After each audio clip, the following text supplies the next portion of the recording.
Ya estamos aquí de vuelta con un caso concreto que nos es cercano y bueno, en el que se han tratado muchas de las cuestiones que nos mantienen ocupados, ¿no? Como la viabilidad de la reforma, los condicionantes históricos de nuestro sistema, los retos de futuro y un poco la maquinaria y el funcionamiento interno, ¿no? Hemos visto un poco desde dos perspectivas del Estado autonómico. Así que vamos a empezar a ver qué qué se les ocurre a ustedes o qué se les plantea. Vale, tenemos tres preguntas. Aquí una, aquí en medio, y luego allí y allí. Sí, y el profesor Sommermann. Gracias. Adelante.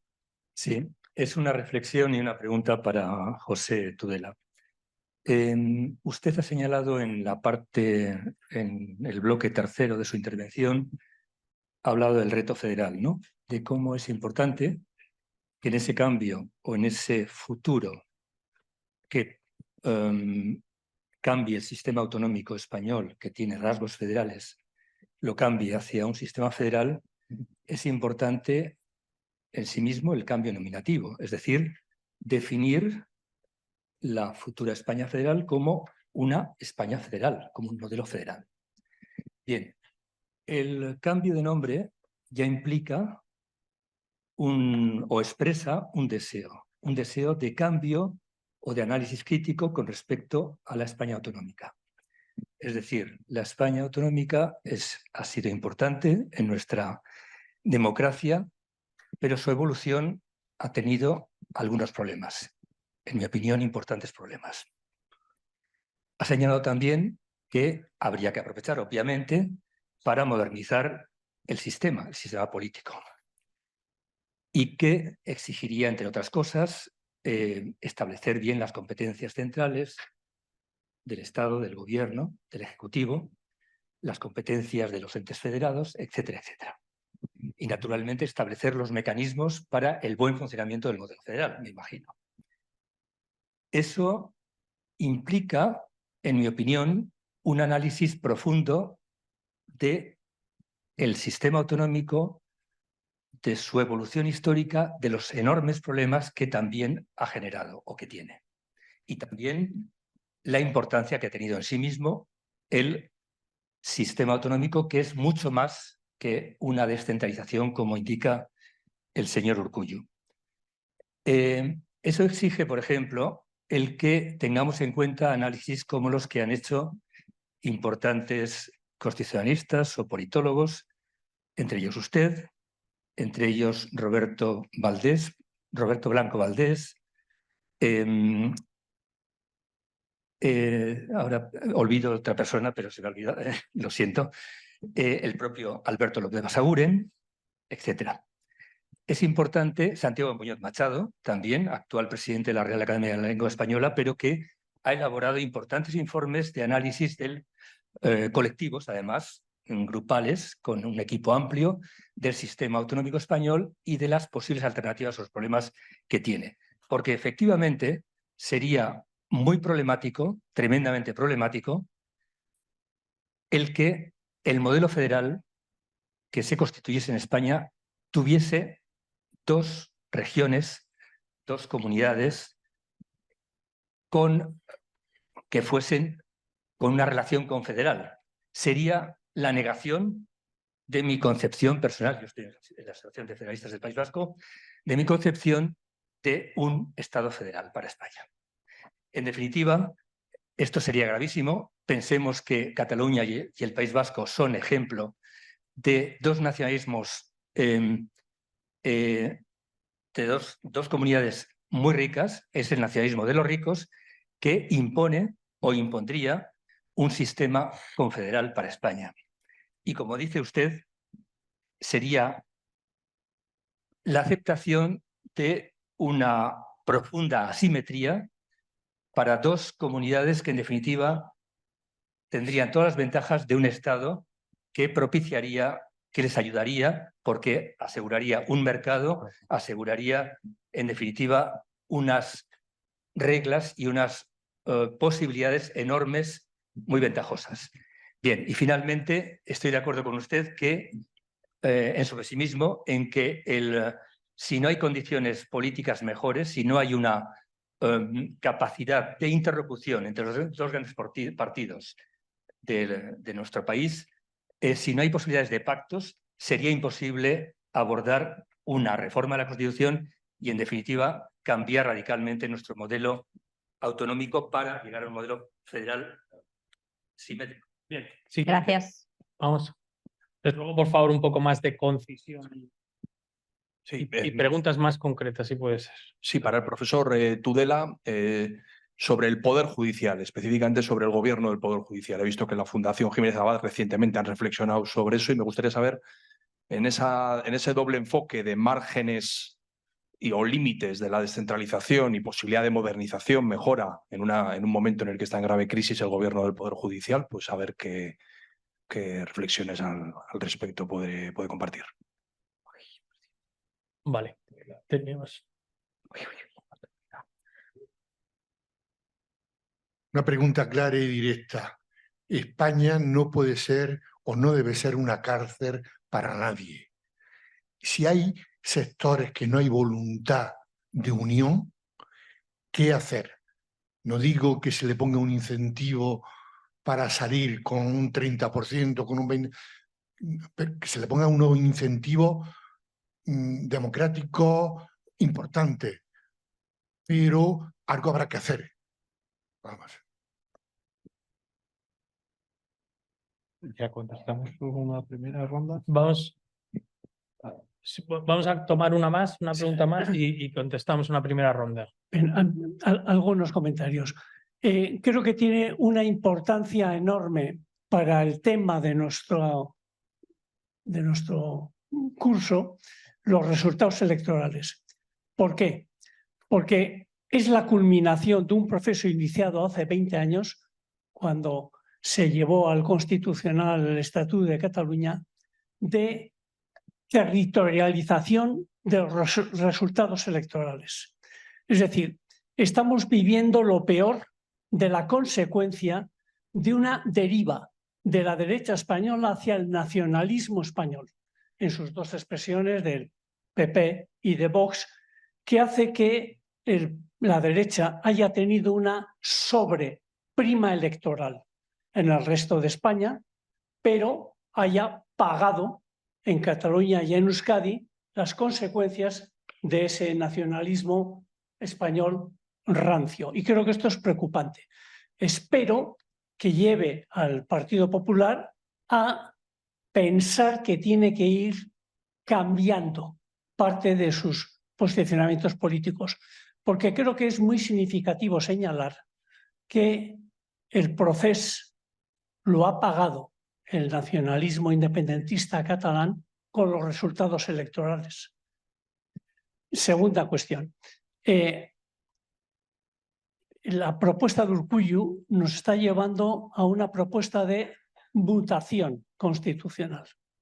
Ya no es que estemos ante una revisión del Estatuto de Autonomía que pretende cambiar la Constitución, esquema al que estamos hasta ahora, está proponiendo realmente, con esa inteligencia gallinácea de para no contar con el PP vamos a sacar todo lo que queremos sacar del gobierno, y entonces hagamos una mutación constitucional.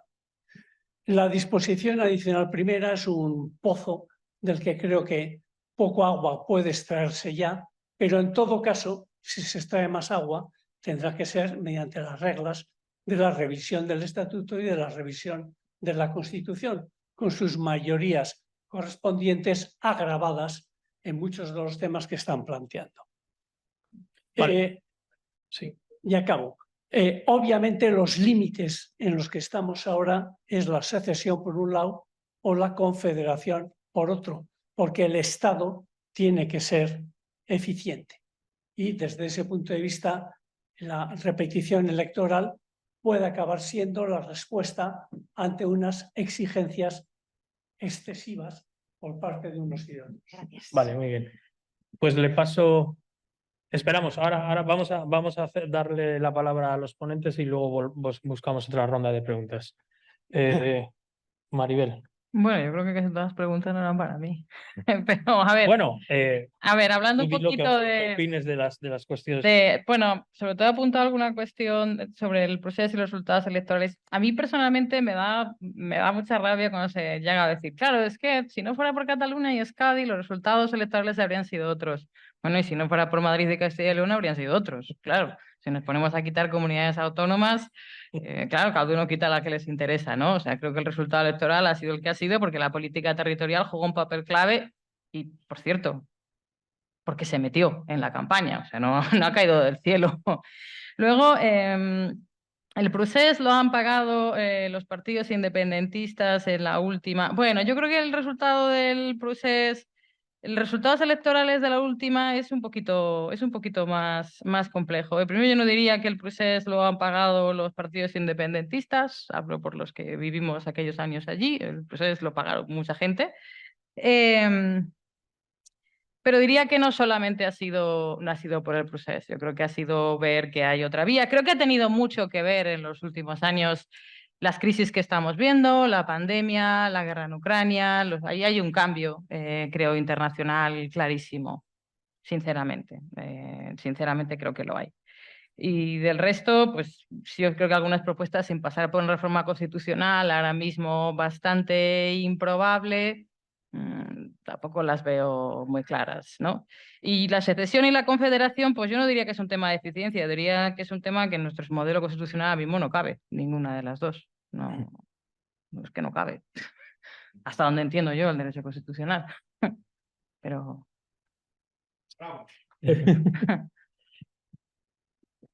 Bueno, vamos a ver, voy a intentar ser muy sintético. Yo en relación con la primera intervención, lo que tengo que decir es que yo creo que el Estado, lo he repetido muchas veces y lo sigo repitiendo y creo que es la premisa. El modelo autonómico español es un modelo de éxito. Es un modelo de éxito y que en general funciona bastante bien. Y si miramos otros modelos descentralizados, nos encontramos con que llevan 20 años discutiendo la financiación, con que tienen problemas porque porque el Bundesrat hay la trampa del consenso famosa. Si vamos a Canadá, no quiero ni contar. Es decir, miremos un poco fuera, miremos un poco fuera. El modelo autonómico español, y para mí la pandemia fue una prueba de fuego, ha funcionado con eficiencia y los ciudadanos lo siguen legitimando, lo que no quiere decir que lo legitimen mañana. Hoy lo siguen legitimando. Este es mi presupuesto. ¿Que se puede y se debe mejorar? Sí. Yo apuesto por esa idea del cambio de nombre porque me parece una apuesta política importante, una apuesta ideológica, que debe ser una oportunidad para cambiar cosas, pero nada nos asegura que la evolución no vaya a traer problemas. Es más, lo que sabemos seguro es que habrá problemas en la evolución, porque eso es connatural a la convivencia y sobre todo a una sociedad cada vez más compleja. Esta sociedad cada vez es más compleja y los desafíos son mayores. Poder judicial es una pregunta excelente. Bueno, hay una premisa y es que no es una regla del federalismo que el poder judicial esté descentralizado. No necesariamente tiene que ser así. Hay países que sí, hay estados federales que lo tienen descentralizado, hay estados federales que no. Yo solo introduzco una variante. Cuando hablamos de la descentralización del poder judicial, no es solo una cuestión de descentralización del poder, es también una cuestión de garantía jurídica del ciudadano. Hay que tener en cuenta si la independencia del Poder Judicial va a mejorar o no va a mejorar. No digo nada. No digo nada sobre si va a mejorar o no va a mejorar, pero sí digo que son dos variantes distintas. Una es la descentralización y la otra es la independencia y mejor funcionamiento del propio Poder Judicial. Evidentemente, ningún Estado puede concebirse como una cárcel para nadie. Esto yo creo que todos estamos de acuerdo. Dicho eso, todo Estado tiene no solo el derecho, el deber de defender su propia unidad. Son cosas distintas. Eso significa que un Estado, menos en mi opinión, no puede introducir elementos que alienten la secesión. Tiene un deber ideológico de luchar contra los postulados independentistas. ¿Son legítimos los postulados independentistas? Son legítimos. ¿Es legítimo que el Estado luche contra ellos? Absolutamente legítimo y desde el punto de vista del Estado necesario. Y es algo que a veces queda confuso. Es decir, usted puede tener esta idea y usted la puede defender, pero mi deber como garante de este Estado es atacar esa idea. Lo que hay que pensar es cómo se ataca inteligentemente esa idea. Esa idea no se ataca conforme a algunas cosas que hemos podido ver. ¿Cómo se ataca? Para mí, fundamentalmente, presentando un proyecto de país atractivo para todos. Esta es la idea fundamental y creo que eso se ha hecho durante muchos años y creo que ese país sigue siendo atractivo para la mayoría todavía hoy. De hecho, en todas las... sobre este tema hay mucho que hablar, pero nunca en ninguna encuesta la identidad nacional exclusivamente vasca o catalana ha sido superior a la percepción de la identidad nacional compartida o española. Nunca, ni en los momentos más difíciles del proceso. Es decir, hay más, mucho más de lo que nos une que de lo que nos separa. Y eso es lo que hay que trabajar. Y hay que trabajar con esas percepciones. Yo siempre ahí sí estoy de acuerdo totalmente con una frase de Stefan Dion. Es decir, siempre he pensado que la secesión es un hecho revolucionario en el sentido al que el derecho no le puede dar forma. No, vamos a plantear, vamos a incluir la secesión en la Constitución. Yo creo que eso no es posible. La Constitución afirma, toda Constitución afirma de la idea de unidad del Estado y la secesión es admitir soberanías compartidas, porque al final ejercer el derecho de secesión es ejercer tu soberanía. Por lo tanto, no es posible. La secesión es un hecho, al final, revolucionario no en el sentido de que haya tanques en la calle, en el sentido de que es un hecho de ruptura de un orden constitucional. ¿Cuándo puede tener lugar eso o cuándo hay que dar salida a eso? Bien, pues cuando de manera continuada y constante se puede atestiguar una mayoría muy cualificada de una sociedad que quiere la independencia, pero no que la quiere un día, ni 5 años, ni 8 años, ni un 55, no. Hay un Estado sólido que dice esto hay que solucionarlo políticamente. Y ahí sí que aparece el referéndum, pero como decía Dion, es un referéndum de ratificación, que ya verás cómo lo articulas, porque es una situación ya política a la que le tengo que dar una salida. Pero mire, para mí no hay nada más significativo sobre los problemas a los que se enfrenta una visión del referéndum unilateral de secesión que lo que está sucediendo con el Brexit. Claro, la decisión que se toma un día en unas circunstancias determinadas cambia, se volatiliza en 4 años, en 5 años. Y ahora resulta que no sabemos qué hacer para devolver esa situación. No, estas cosas son muy serias, extraordinariamente serias para que el referéndum sea la vía de solución. Eso por otra vía. Nada más. Bueno, no sé si tenemos tiempo para alguna pregunta. No. El profesor... sí, el profesor Sommermar. Una última pregunta tenemos. Muchas gracias. La profesora Maribel González nos ha mostrado por datos empíricos lo que sospechamos siempre, que cooperación reduce conflictos competenciales, ¿no? Eso es el argumento a menudo en favor de federalismo cooperativo. Es muy interesante y muy claro, ¿no? Esta correlación.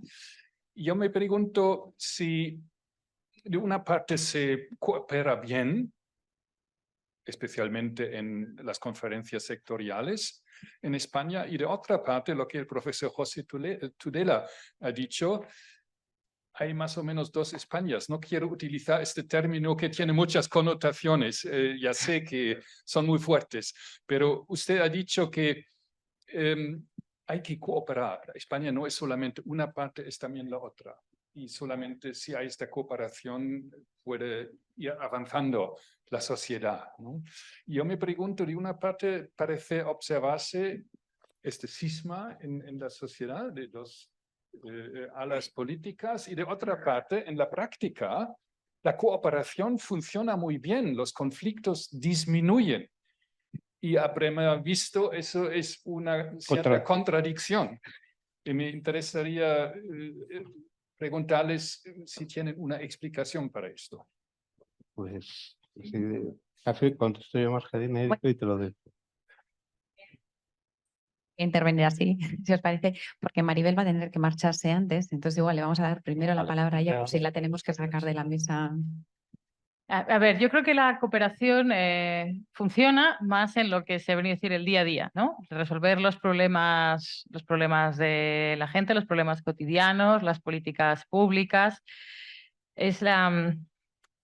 Muchas veces había una ministra que hablaba, el ruido es grande, pero el trabajo diario es mucho también, ¿no? O sea, a veces hay mucho ruido, pero ese mismo día se está cooperando, ¿no?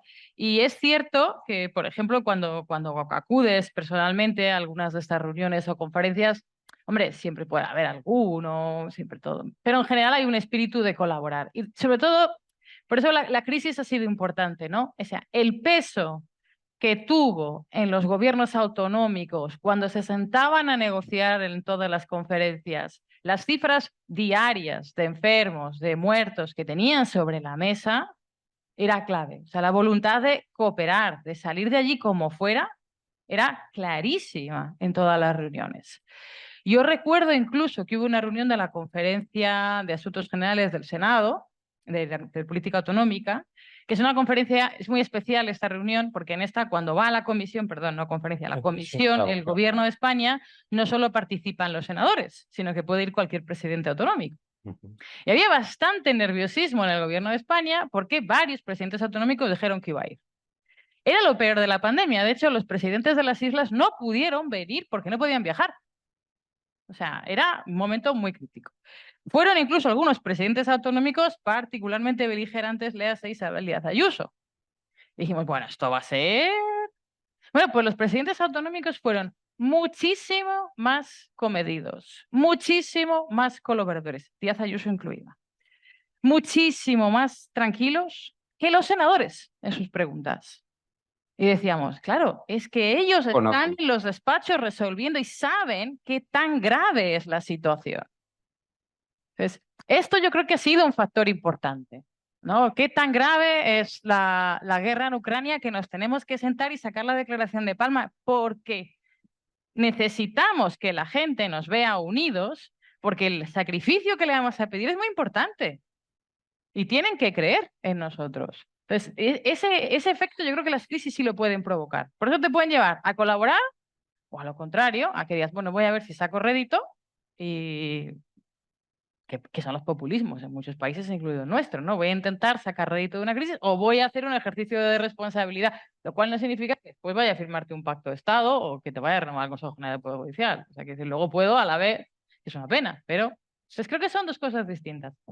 La cooperación funciona en temas cotidianos, en políticas públicas, en crisis que hay que resolver de ya para allá, no lo puedo decidir mañana, tiene que ser hoy, esta tarde, pero la polarización o mantener ese estado de enfrentamiento continuo con el otro, puedo pensar que me renta, claro. Entonces, ¿hasta dónde llevo ese conflicto? Pues es la diferencia entre... Y lo siento, me tengo que ir. Adelante, adelante. No, Vale. no pierdas el tren. No pierdas. Pues Bueno, seguimos con... sí, no quería porque me parece una pregunta muy, muy importante. Las dos Españas son previas a la guerra civil. Las dos Españas se hacen famosas en un verso de Antonio Machado. Y es previo a la guerra civil. Durante un tiempo largo dijimos que al final el gran aporte de la transición era haber hecho desaparecer las dos Españas. Ese fue el valor insoslayable, y para mí el gran valor, el valor insoslayable de la transición, es que con ella desapareció esa imagen. No, había desaparecido. Yo sigo creyendo que ha desaparecido. Pero, ¿por qué? Porque creo que todavía la polarización política no se traslada por entero a la sociedad. O sea, creo que esa división que hay política, que tiene elementos de radicalidad, esa polarización que tiene elementos de radicalidad no se ha trasladado todavía, afortunadamente, por entero a la sociedad. Aunque se pueden empezar a ver algunas manifestaciones. Algunas manifestaciones. Claro, pero es que las redes no son. Las redes es que envenenan todo, no, o sea, las redes a las redes le daría igual que este país hubiese sido armónico toda su vida, que no hubiese habido guerra, que aquí nos hubiésemos querido, que no hubiese habido guerras carlistas, que llevásemos 500 años viviendo en armonía. Es que las redes destruyen todo. Es que con las redes es un ejercicio de destrucción. Quizá en eso quiera ser optimista, pero yo creo que todavía no se ha provocado esa... Y por eso también a lo mejor pues es más fácil todavía ciertos elementos de colaboración, por eso todavía... Bueno, un hecho, y perdón que me extienda esto un poco, en las comunidades autónomas se vive todo de manera distinta, ¿eh? Esto es un problema de la política estatal. Este es un problema de política estatal. En la política autonómica el nivel de polarización es diferente. Es distinto. Esto es otro dato importante. En las comunidades autónomas las coaliciones son normales desde hace mucho tiempo y gobiernos muy complejos y no ha pasado nada. Y han colaborado el PSOE y el PP incluso. En mi comunidad autónoma el gobierno, que es Aragón, el gobierno ha sido durante muchos años entre el PSOE y un partido de derechas. La mayoría estaba conformada entre el PSOE y un partido de derechas, el Partido Aragonés, que era un partido de derecha conservadora, regionalista. Es una cuestión un poco de la política nacional, de la polarización, de juego político entre los partidos y evidentemente de las redes y medios de comunicación también, yo creo. Yo todavía no resucitaría el fantasma ni nominalmente. Bueno, habría que ver, hay otros factores que explican una mayor o menor cooperación también, ¿no? Y es también la congruencia partidista entre el centro y la mayoría de las comunidades autónomas, ¿no? En momentos donde el centro está gobernado por un partido y la mayoría de las comunidades autónomas están gobernadas por el mismo partido, pues evidentemente la cooperación aumenta, ¿no? Y si no mira la diferencia que exponía María Isabel entre la legislatura de la crisis, ¿no? Del 11 al 15, donde casi todas las comunidades autónomas eran del PP, pero el PP no era muy favorable a controlar porque estaba, digamos, en una política anticrisis, etcétera, y lo compara con los últimos 5 años, ¿no? Donde se ha multiplicado casi por 2 la cooperación y tal, pues también hay una percepción respecto digamos, lo favorable que es a la cooperación un partido u otro, ¿no? Es decir, el hecho de que gobierne el PSOE o que gobierne el PP también incide en el número digamos, de reuniones o de cooperación, etcétera, etcétera, aparte de las circunstancias de congruencia, ¿no? ¿Cuántos partidos? Ya veremos a partir de ahora, donde gobierne quien gobierne en el centro, va a haber la mayor parte de las comunidades autónomas van a ser del PP. Entonces, probablemente el número de reuniones y el número de eso pues cambie, igual que el enfoque frente a la crisis, etcétera, etcétera. Es decir, hay varios factores que explican el aumento de la cooperación.